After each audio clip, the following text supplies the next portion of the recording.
பிசாசானவன்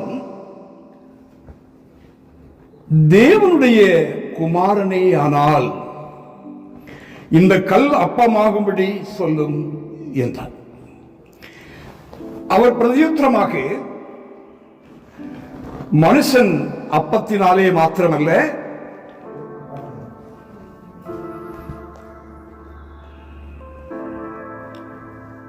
தேவனுடைய ஒவ்வொரு வார்த்தையினாலும் பிழைப்பான் என்று எழுதியிருக்கிறதே என்கிறார். அவன் எங்க ஒரு வெடி வைக்கிறான்னா,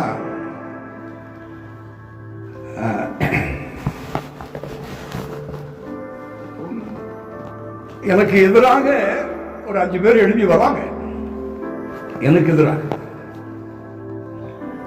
ஆனா அந்த 5 பேரையும் அப்படி பொசுக்கி அப்படி கசக்கி போடுறது எனக்கு சுலபம்.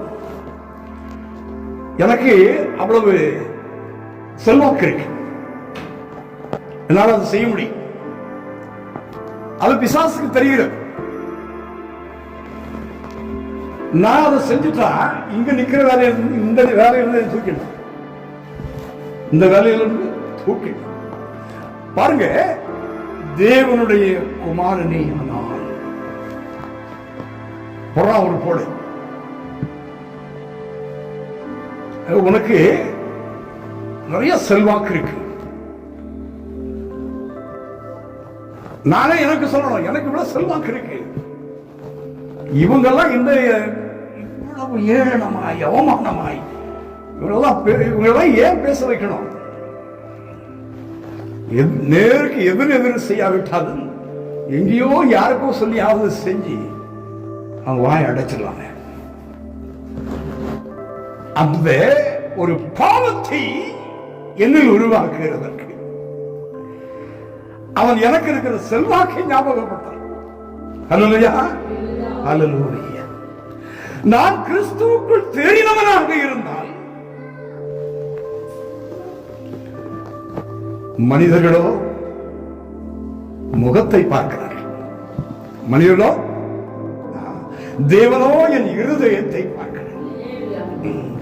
என்னுடைய மனதின் யோசனைகள் என் தேவனுக்கு தெரியும். நான் அவருக்கு முன்பாக பரிசுத்தமாய் இருக்க வேண்டும். அல்லேலூயா. பாருங்க, தேறினவர்களுடைய ஒரு கனிகள். அல்லேலூயா. அந்த நேரத்தில் நாம் அவமானப்படலாம், இல்ல கையாளாதவங்க போல கடந்து போகலாம். ஆனால் தேவனுடைய மனதை பார்க்கிறார்,